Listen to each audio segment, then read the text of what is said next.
하나님의 말씀은 예수님께 칭찬받은 백부장의 믿음이라는 제목으로 말씀하게 나옵니다. 안식일이죠. 거룩한 주일이죠. 오늘 우리가 하나님 앞에 나가는 것. 거룩한 주일, 안식일.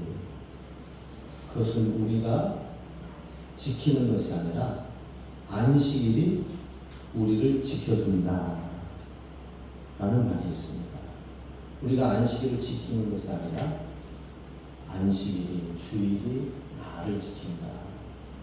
하나님 앞에 예배를 드림으로 말미암아 하나님께 어떤 편의를 봐드리는 것처럼 안식일을, 주일을 지키며 드리는 것이 아니라 우리가 안식일을 지키고 우리가 예배를 드림으로 인하여서 우리의 건강이 지켜지고 우리의 가정이 지켜지고 우리의 영혼이 지켜진다라고 하는 것입니다. 온전한 주일 예배를 통하여서 이러한 하나님의 축복이 실제적으로 경험되어질 수 있도록 오늘 말씀 시간을 통하여 은혜의 시간 되시길 주님으로 축복합니다.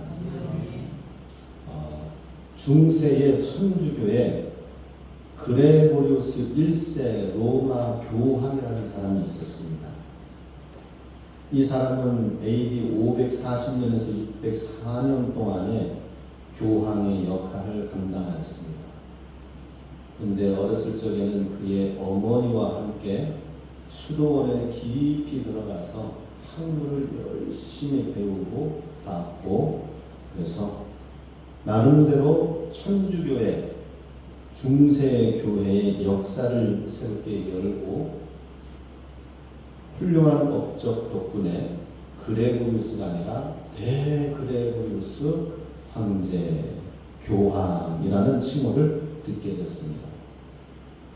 사람들로부터 이렇게 엄청나게 귀한 칭호를 받게 된 이 사람은 무슨 일을 했을까? 그레고리우스 교황은 먼저 교회 건물 안에다가 성상을 만들어 써야 되겠다 했습니다. 그렇게 하면은 설교에서 문자로만 이렇게 보는 것이 아니라 그림이랑 성상이랑 성화를 가르쳐 보면은 실제적으로 눈에 더 잘 이해하고 띄고 볼 수 있는 게 아닌가. 참 좋은 거 같죠, 그죠? 우리도 성상을 막 많이 붙여놓을까요? 근데 이렇게 써놨더니 오히려 성상 숭배를 하는 거예요. 하나님이 아니라 각 모든 성경의 성상의 형상과 인물들이 그 앞에 기도하고 그 앞에 숭배하면서 만나는 우상 숭배하는 식으로 변질이 되어지게 하는 데 있어서 오늘날 유럽 여행을 하면은 도시마다 우뚝 서 있는 목풍스런 성당에 들어가면은 반드시 만나게 되어 있는 화려한 이 성상들이 그레고리우스에 의해서부터 장려되어진 것이었다 하는 것입니다. 성전 안에 성상 들어오게 됐어요. 그 나름대로는 좋은 의도지만은 그렇게 되지 않았습니다. 또 이 그레고리우스가 생각하는 게 무엇이냐? 성지를 방문하고 성지 순례를 장려하게 하자 했습니다. 성경으로만 늘 보던 그 장소와 그것을 이 로마로 다 통치되어져서 그래서 하나로 돼서 이제는 저 지중해 팔레스타인 거기가 이 로마의 땅이니까 그러니 모든 로마의 성도들이 성지 순례를 하게 하자. 그래서 거기에서 성물을 사게 하고 성물 기념품을 만든 것을 사고 품고 간직하여 와서 신앙심을 더 갖게 하자라고 하였다고 합니다. 나름대로 의도는 좋은 것 같아요. 그죠? 성지 순례 직접 가서 보고 거기에 해당되는 기념품, 물건 여러 가지 상징되어진 걸 친히 가지고 오고 좋은 것 같습니다. 그런데 이것이 나중에는 성지 순례의 성물을 숭배하는 신앙이 되어져 버렸고 그 땅을 이슬람이 차지하게 됐어요.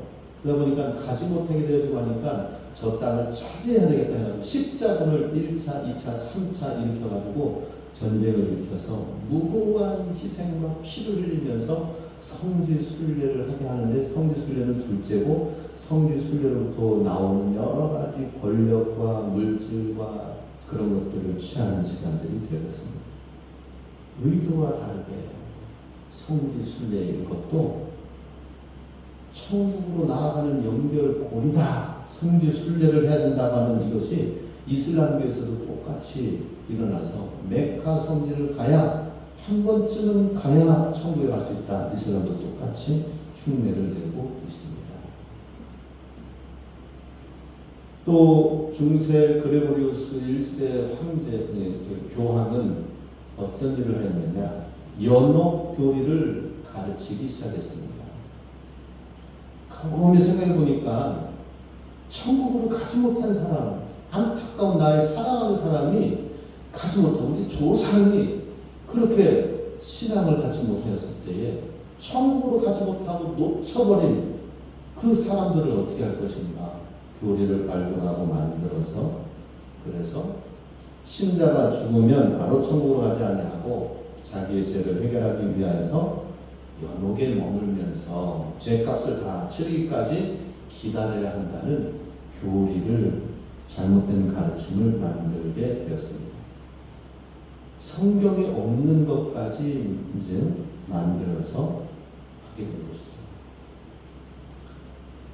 자, 나름대로 사랑하는 사람을 위하여서 천국 가게 하고자 하는 그런 마음 때문에, 또 여러 다른 이유도 있겠지만 연옥 교리를 만들면서 결국에는 죽으면 천국이 아니라 연옥 사상 때문에 그냥 이 땅에서 잘못대로 연옥에서 기도를 하고 또 헌금을 하고 선행을 하고, 그래서 그를 위해서 기도하면은 또 연옥에서 천국으로 올라간다고 하는 이런 계단설을 만드는 것.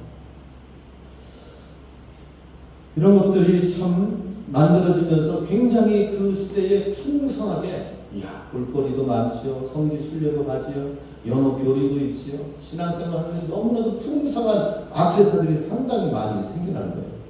근데 그게 다 성상순례, 우상순례가 되어지고 십자군으로 피를 흐르게 하고 잘못된 길로 가게 하는 그러한 근본이 되어졌다고 했습니다.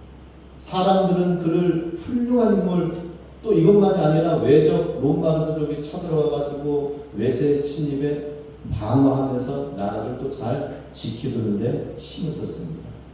그러니까 백성들은 다 이 그레고리우스를 굉장히 극찬합니다.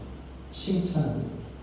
근데 오늘 제목 말씀처럼 예수님께 칭찬받은 백부장의 믿음이라는 제목처럼 예수님께는 칭찬을 받았을까?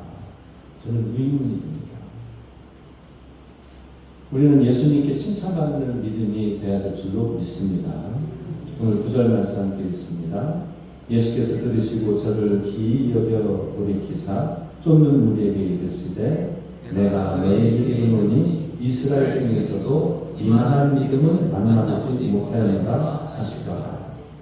이만한 믿음을 내가 이스라엘 땅에서 내가 만나보지 못하는데, 이방인 백부장을 통하여서 귀한 믿음을 내가 오늘 보게 되었고 만나게 되었다. 예수님이 극찬을 하시는 것입니다. 이 백부장의 믿음이 어떤 믿음이었길래 예수님께서 이렇게 칭찬을 하시는가? 첫 번째로 사랑으로 역사하는 믿음이었다고 말할 수가 있습니다. 2절 3절 같이 읽습니다. 어떤 백부장의 사랑하는 종이 병들어지게 되었더니 예수의 소문을 듣고 임금이 사람을 예수께 보내어 그 종을 구해 주시기를 청한지라. 백부장의 사랑하는 종이 병들어 죽게 되었을 때에 이 종을 무엇이라고 표현하고 있습니까? 백부장의 사랑하는 종이다 라고 표현하고 있습니다. 그 종을 위하여서 예수님께 부탁을 하러, 청하러 치유를 구원해 주시기를 청하러 보내는 데 있어서 유대인의 장로 몇을 보냈다라고 하는 것입니다. 유대인들과도 잘 좋은 관계를 가져서 이방인 로마 군대 백부장이었지만 지휘관이었지만 그의 지역 가운데 유력한 사람을 보내서 또 예수님께 나아가게 한 것을 보게 됩니다. 그런데 자기 종을 사랑하는 종이다라고 하면은 어떻게 보면 좀 익숙치 않은 нач선 이야기인 것 같습니다. 종은 사실 노예이기도 하고 부리는 종이기도 합니다. 그런데 어떻게 백부장의 사랑하는 종이라고 표현했을까요? 그런데 보니까 또 이 종만 사랑한 것이 아니라 이 유대인들로부터 예수님께 전달되어지는 과정 속에서 민족을 사랑하고 또 특별히 많은 역할을 감당한 것을 보게 됩니다. 4절로 또 있습니다.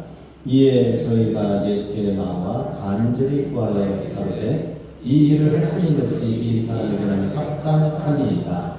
저가 우리 민족을 사랑하고 5절 또한 우리를 위하여 회당을 지었나이다 하니 우리 민족을 위하여 사랑하고 또 회당도 짓고 하면서 저를 위해 저의 간구하고 청하는 종을 구원하고 치료해 주는 것 그것이 합당한 사람입니다 라고 평을 받으면서 인정을 받으면서 유대 장로들을 통하여서 예수님께 전달되어진 모습을 보게 됩니다.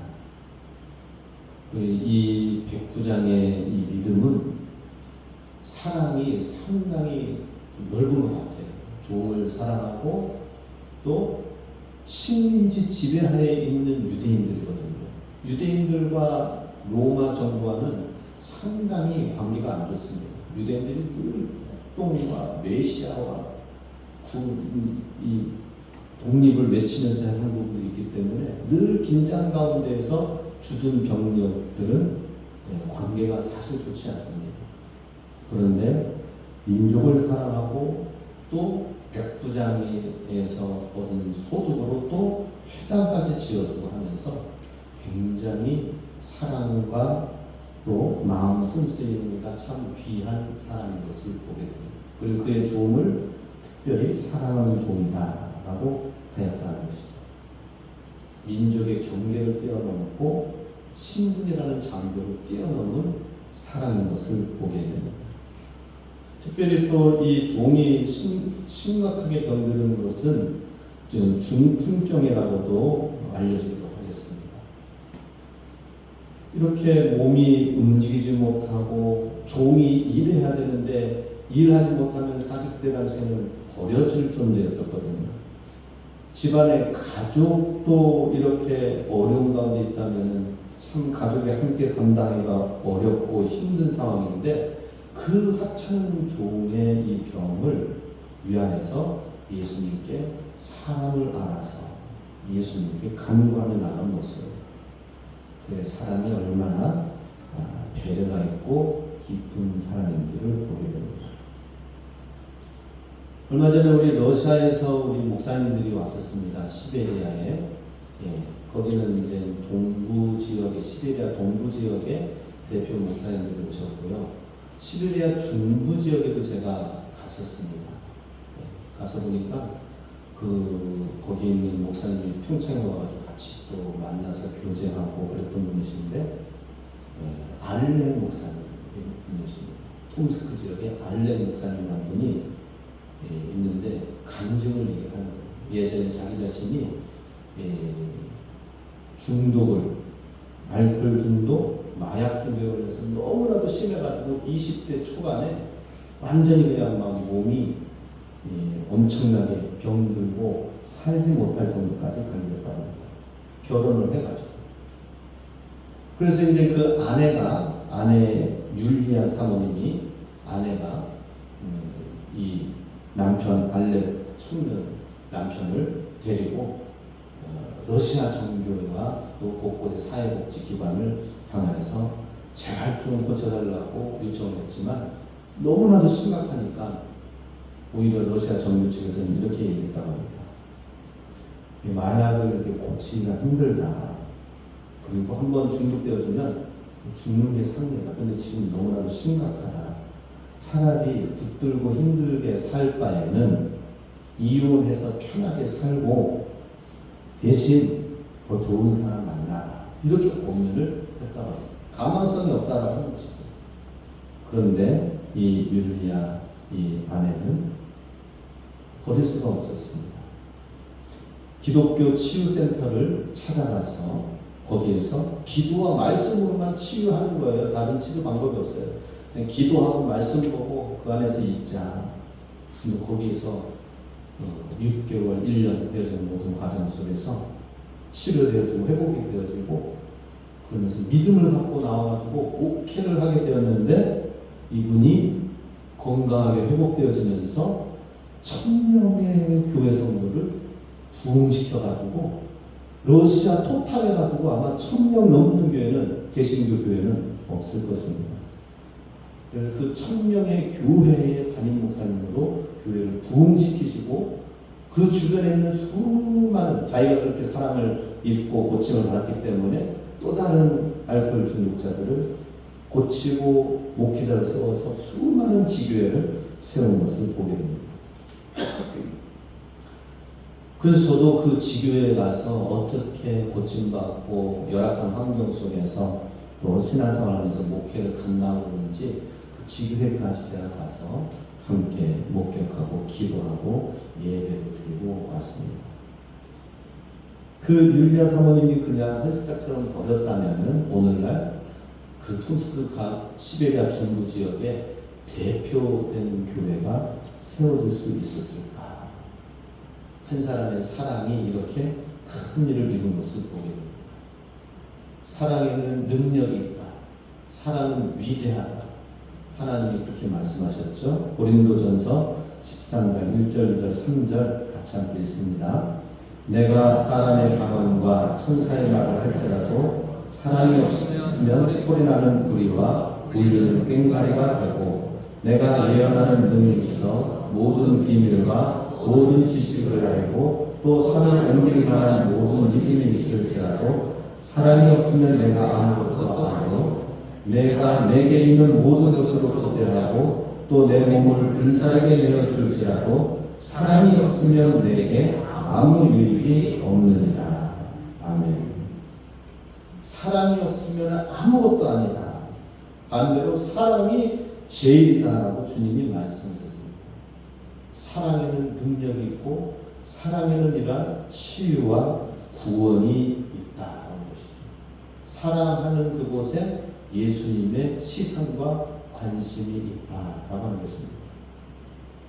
그래서 그 알렌 목사님은 그 사랑을 입었기 때문에 여전히 발목에 그 고름이 나는 건 치유가 안 되어가지고 올림픽 기간 동안 하면서 아프니까 잠시 쉬면서 잇따라 나가기도 하면서 쩔뚝거리는 모습을 봤거든요. 그런데도 그 사랑을 가지고 많은 러시아 중독자들을 섬기면서 나갈 때 사랑에는 능력이 있다 하는 것을 보게 됩니다. 사랑하는 이 백부장의 종을 향한 마음에 주님께서 일하시고 응답하신 것을 보게 됩니다. 사랑으로 역사하는 믿음을 우리가 가지실 수 있길 바랍니다. 그러면 어떻게 이 백부장이 무슨 경험이 있었길래 예수님과 어떤 조가 있었고 예수님과 어떤 경험과 관계가 무슨 일이 있었기 때문인지는 얘기를 하지 않습니다. 그런데 지휘, 군대 지휘관이잖아요. 전쟁을 경험하고 그렇잖아요. 아마 우리는 예상을 할 수도 있겠죠. 전쟁터에서 큰 위기 가운데 죽을 수도 있었던 사람이었지만 특별히 건져를 받고 구원받아 목숨을 다시 건진 경험이 있어서 생명의 소중함을 안 사람이었을까? 우리는 모두가 다 모래시계와 같은 존재죠, 그죠? 80, 90이라는 100세, 100이라는 이 모래 숫자가 하나하나 내려가면서 결국에는 이 생에서 마치게 되어지는 모래시계 같은 존재입니다.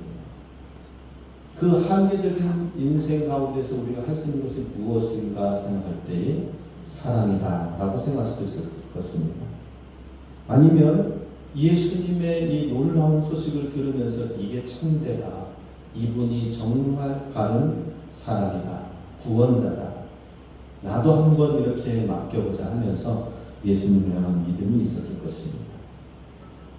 우리는 이미 예수님의 십자가와 부활을 경험하고 난 이후에 우리가 믿기 때문에 예수님이 우리에게 어떤 사랑을 보여주셨는지 생명 바쳐주신 예수님의 사랑을 우리가 듣고 보고 그래서 믿지만 베푸자는 보지도 못했습니다. 경험하지도 못했습니다. 그렇지만 사랑하는 종을 품고 예수님의 사랑을 입기 원하였다 하는 것입니다. 케네디 대통령이 재임 시절에 한겨울 밤에 관저 바깥에서 경호원이 눈을 맞아가면서 경호하고 지키고 있는 거예요. 밤새 교대 근무가 이루어지기까지 눈을 막 뒤집어 쓰고 있을 때에 케네디 대통령이 문을 열고 따뜻한 차 한 잔을 건네줬다고 합니다. 커피를 마셔 몸 좀 녹여. 30분이 지나도 1시간이 지나도 또 눈보라가 엄청나게 치니까 다시 문을 열었다고 합니다. 자신의 코트와 스웨터를 입혀주고 덮어주고 하면서 걸쳐주고 하면서 근무 시간을 보내라고 했더라고요. 그리고 나서 20년이 지나고 난 이 경호원은 눈시울이 젖으면서 회상에 젖으며 얼마나 이 케네디가 자기 자신에게는 자상한 리더였는가 하는 것을 경험하고 생각했다고 합니다. 인간의 이런 작은 호의에도 이런 사랑을 느낀다면 우리 예수님의 사랑을 진하게 경험하며 나아가는 우리라면 예수님의 사랑을 깊이 깨닫는 우리가 된다면 주님을 향해서 복지부동자서가 되는 것입니다. 주님 말씀하여 주시옵소서. 그래서 주님처럼 사랑하며 따르겠습니다 라고 할 것입니다. 아시시에 프란시스가 있습니다. 성자라고 하죠. 프란시스 성자. 이 사람이 제자들과 함께 더불어서 몇 주 동안 금식 기도를 했다고 합니다. 그런데 너무나도 허기가 지니까 제자들 가운데 한 사람이 길목을 지나가다가 죽을 끓이고 있는 그 길목에 그 가게에 있어서 그만 너무나도 허기가 지니까는 묻지도 않고 그 먹는 것만 눈에 보여가지고 허겁지겁 먹고 나서 보니까 다른 주변의 제자들이 다 째려보면서 금식을 기간을 깨트리면서 이렇게 하고 격렬한 눈으로 보고 있었어요. 이제 이 사람은 수도원에서 파문이다. 그런 각오를 가져야 될 상황이 됐습니다. 그런데 이 상황을 보고 프란시스 성자가 이렇게 얘기했습니다. 나도 배고픈데 나도 좀 한 그릇 주십시오 하고 죽을 먹었다고 합니다. 우리 지금까지 금식기도 오늘로서 충분하니까 오늘로서 이제 끝이다 하고 같이 먹었다고 합니다. 열심히 금식기도 하고 열심히 경건의 훈련을 하면서 그 다음에는 허기져가지고 먹고 하는 것에 대해서 비판과 정죄의식만 가득한 제자들의 모습을 보면서 사랑은 어떻게 되는가. 금식기도를 딱 끝내고 같이 죽을 먹기 시작하면서 이것이 성 프란시스가 가지고 있는 성자가 된 존경하는 것에 대한 사랑의 센스, 사랑의 감각이다 하는 것입니다. 우리 인간에게는 오감이 있습니다. 오감을 뛰어넘어서 육감이 있어야 되는데 그것이 바로 사랑하는 감각을 가져야 된다는 것이죠. 이것이 육감, 식스센스라고 하는 것으로 알려지고 있습니다. 육감을 가지시기 바랍니다. 여섯 번째에 우리가 가져야 될 센스, 사랑의 감각이다 하는 것입니다. 죄송합니다. 두 번째로 백부장의 믿음은 겸손한 믿음이었다 하는 것입니다. 6절, 7절 같이 읽습니다. 시작. 예수께서 함께 계실새 이에 그 집이 멀지 아니하여 백부장이 것들을 보내어 이르되 주여 수고하시지 마옵소서. 내 집에 들어오심을 나는 감당하지 못하겠나이다. 그러므로 내가 주께 나아가기도 감당치 못할 줄을 알았나이다. 말씀만 하소서. 내 발을 낫게 하소서. 예, 백부장이 보인 모습은 무엇이냐면은 내 집에 들어오심을 나는 감당치 못하겠나이다. 그리고 내가 주께 나아가기도 감당치 못할 줄을 알았소서라고 이야기합니다. 다른 사람들을 보내는 이유가 무엇일까요? 주변의 친구들을 또 보내면서, 벗들을 보내면서 예수님 이곳까지 오시지 않았습니다. 말씀만 해주시옵소서라고 하면서 집에 예수님을 모셔드리기도 감당하지 못하고 주님께 나아가지도 못한다는 이런 마음, 이런 감당치 못하는 이 마음은 백부장의 겸손한 믿음이었다라고 하는 것입니다. 내 집에라고 이렇게 표현되어 있습니다. 내 집에. 지금 이 백부장의 집은 어떤 집입니까? 유대인들의 입장에서는 이방인의 집, 감히 그냥 부정하다고 해서 들어가지 않는 그런 집입니다. 그런 집에 예수님께서 오신다? 어떤 의식입니까?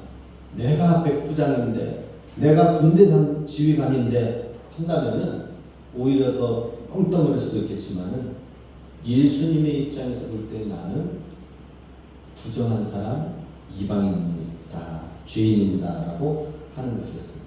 세례 요한은 그의 신들매도 묻기도 붙잡기도 감당하기 어렵다라는 말을 하였죠. 이렇게 믿음으로 주님 앞에 나아가는 자들은 겸손한 믿음을 가지고 나아갔다 하는 것입니다. 우리도 하나님 앞에 믿음으로 나아갈 때에 겸손한 믿음을 항상 유지하는 것이 참 중요합니다. 제가 군대에 있을 때 중대 군종병으로 있으면서 예배를 드리면서 나아가는데 그때 상병이었습니다. 일개 상병이 중대 군종병으로서 예배를 잠시 인도하는데 대대장이 왔어요. 대대장 아직도 기억을 하는데 선생님들 이름은 많이 기억 못합니다. 근데 대대장님 생각이 나요. 안상면 대대장이라고 굉장히 부대원들한테는 까다롭고 힘든 분이셨어요. 천주교인이었었고. 그런데 이분이 예배에 참석하는 거예요. 또 얼마 있다 이제 송구영 신예배 자정이 돼가지고 그때도 병사들이 이렇게 있는데 대대장이 와서 다른 부하도 좀 데리고 와가지고 같이 지휘관 데려와서 예배를 드리는 것입니다. 그래서 제가 너무나도 존경이 됐어요. 이야, 지휘 체계 안에서는 대대장 명령하면 모두가 다 무섭고 벌벌 떨면서 움직이기도 하고 그 앞에서 관등서면 제대로 되지 못하면은 벌벌 떨면서 어떤 얼차례와 문제가 생길지 모르는 상황인데 그런 분이 뭐가 아쉬워서 청주인이었던 이분이 예배에 참석하는 거예요. 그리고 흐트러짐 없이 예배를 드리고 예배 잘 드렸다고 인사하면서 악수하고 나가고 나중에 몇 차례 이렇게 예배를 드리고 나가니까 나중에 군종병들 부르시더라고요. 그래서 타고 나갔습니다. 자, 저기 이렇게 오거리 쪽에 나가서 짜장면 먹자고. 제가 저랑 아무런 상관이 없는 그렇게 개인적으로 만나서 할 분이 아닌데 짜장면을 먹게 된 그 기억은 그때 가장 맛있게 먹어서 그런지 지금 아무리 먹어도 그 맛을 재현할 수가 없는 것 같습니다. 겸손한 사병들은 다 그를 좀 깐깐하다, 엄격하다, 너무 원칙적이다 보면서 힘들었는데 저한테는 너무나도 겸손한 대대장, 지휘관의 이 모든 것을 내려놓고 하나님 말씀 앞에선 짜장면 사주시는 대대장님, 너무 감동이 됐어요. 겸손이란 바로 저런 것이구나. 자기의 주가를 한참 높이고 권력과 모든 것을 가지고 난 거기에서 겸손히 이렇게 귀하게 나오는 것입니다. 우리 성도들도 최선을 다하여서 멋지고 귀한 사람이 되면서 거기에 겸손히 함께 나온다면 예수님께서 그 겸손의 모습을 보고 주님이 그냥 있을 수 있을까요? 겸손한 자를 주님은 너무나도 사랑하십니다. 우리 교회 와서 보니까 통령, 경찰, 서장이 계시잖아요. 그죠? 예, 윤형철 성도님, 우리 권사님 아드님, 예, 볼 때마다 얼마나 겸손한, 다른 분에게는 어떻게 대하는지 모르겠어요. 그런데 볼 때마다 겸손하게 대하는 모습에서 통령의 서장이라고 하니까 마치 통령은 옛날에 어떤 도시입니까? 어떤 지역이에요? 이순신 1호 아닙니까? 그 지역을 다스린 1호. 이순신이 와서 예배를 드리는 듯한 느낌이 조금 들지만, 그런데 주님의 복음 앞에 말씀과 예배를 드리기 위하여서, 그래서 어제 우리 권사님이 아프셔가지고 병원에 입원하셨을 때, 같이 오셨을 때 기도하는데 그런 마음이 들더라고요. 서장으로 계셨고 이런 여러 가지 지위가 있지만은 믿음의 큰 사람이 되게 하여 주시옵소서. 백부장 같은 믿음을 갖게 하여 주셔서 그런 마음으로 기도를 하였습니다. 이렇게 주님께서는 겸손한 자를 귀하게 여기시고 축복하실 때 거기에 응답이 있다는 것입니다. 우리 모두가 다 겸손한 믿음을 소유할 수 있기 원합니다. 끝으로 백부장의 믿음은 예수님의 말씀의 능력을 믿은 믿음이었다 하는 것입니다. 7절, 8절 같이 읽습니다. 그러므로 내가 주께 나아가기도 감당치 못할 줄을 알았나이다. 말씀하사 내 아이를 낳게 하소서. 저도 남의 수하에 된 사람이요 제 아래로 군병이 있으니 이들은 가라하면 가고 저더러 오라 하면 오고 내 종들로 이것을 하라 하면 하나이다. 예, 말씀만 하사 내 아이를 낳게 하소서. 말씀의 능력을 얼마나 믿었는지 말씀만 하신다면 낳게 될 줄로 믿습니다 라고 합니다. 요한복음 가장 처음 시작되는 말씀이 무엇입니까? 태초에 말씀이 계시니라. 이 말씀이 하나님과 함께 계셨으니 이 말씀은 곧 하나님이십니다 하면서 장막에 나와 있죠. 그죠? 2절에도 이 말씀, 그가 태초에 하나님과 함께 계셨고 만물이 그로 말미암아 지음받았으니 지은 것이 하나도 이 말씀이신 예수님이 없이는 아무것도 된 것이 없느니라. 요한이 기록한 것처럼 예수님의 말씀은 이 세상을 창조하고 모든 것이 존재하게 하셨다는 것이죠. 백부장은 어디서 이런 믿음을 믿었는지 갖게 되었는지 이더러 말씀과 명령을 체계를 가지고 종에게 부하에게 얘기하는 그대로 움직이는 체계를 통하여 보면서 온 세상의 주권자 되시는 하나님 예수님이 말씀하신다면 질병도 순종하고 떠나게 될 줄로 믿는다고 고백하는 것이었습니다. 우리도 이런 말씀의 능력을 믿으시기 바랍니다. 하나님의 말씀이 나에게 믿음을 통하여서 내 말씀의 믿음의 고리, 연결 고리를 통하여서 저 병자와 누워있는 저 종, 사랑하는 종, 사랑하는 자를 위하여서 간구하였을 때에 내가 믿음의 연결고리가 되어 믿는 믿음의 말씀의 능력이 그대로 나타나는 것을 보게 됩니다. 말씀의 능력이 있다라는 것이죠. 말씀의 능력이 있기 때문에 이 말씀으로 어떤 어려움이 있다 하더라도 돌파해 나오고 방해와 어떤 문제와 장애물도 극복해 나갈 수 있다는 것입니다. 헨리 나우에는 이렇게 말했습니다. 영적 지도자에게 있어서 때론 방해 요소로 여겨지는 것들이 오히려 우리 사역의 본질일 수도 있다라고 얘기를 했습니다. 사역하면서 방해 요소가 있습니다. 방해 요소는 이거 없애고 이거 생기지 말아야 되고 하면서 이거 싫어할 것이 아니라 이 방해 요소는 우리 사역의 본질 요소다라고 얘기를 영성가 헨리 나우엔이 얘기했어요. 이 방해 장애가 되고 문제가 되고 방해 요소가 되는 것은 제발 이걸 없애주세요가 아니라 사역의 본질, 이걸 어떻게 주님 안에서 믿음으로, 말씀으로 선포하면서 해결할 것인가? 사역의 본질이 된다는 것입니다.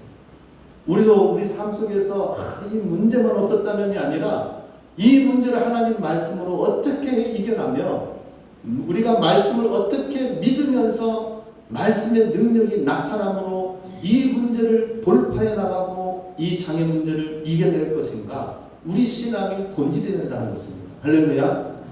말씀의 능력을 가지고 돌파하시기 바랍니다. 그랬을 때 이 믿음을 보고 와, 이런 돌파력, 이런 믿음, 이것으로 인하여 치유의 역사가 나타나지 않을 수 없었죠. 예수님께서 칭찬하십니다. 9절 10절 같이 읽습니다. 예수께서 들으시고 저를 기이 여겨 그를 놀랍게 여겨 돌이키사 따르는 무리에게 이르시되 내가 너희에게 이르노니 이스라엘 중에서도 이만한 믿음은 만나보지 못하였노라 하시더라. 10절 보내었던 사람들이 집으로 돌아가보매 종이 이미 나아 있었더라. 아멘. 예수님께서 너무나도 칭찬하는 믿음은 무엇이었습니까? 사랑으로 역사하는 믿음. 어떤 믿음이요? 겸손의 믿음. 또 말씀의 능력을 믿는 믿음. 이 세 가지의 믿음이 대표적으로 있을 때에 백부장을 향한 칭찬이 예수님께로부터 그냥 넘쳐나는 거예요. 칭찬. 우리 성도님들 칭찬 언제 좀 들어본 적 있습니까? 칭찬 들어본 기억이 있나요? 언제 누구한테 칭찬을 들어본 적이 있습니까? 칭찬을 언제 받았는가? 저는 어제 칭찬을 받았어요. 어제. 뭔 일이 있었냐면 어제 우리 아들이 생일이었거든요. 그래서 아들한테 어제 오전에 전화가 왔어요. 금준이한테서.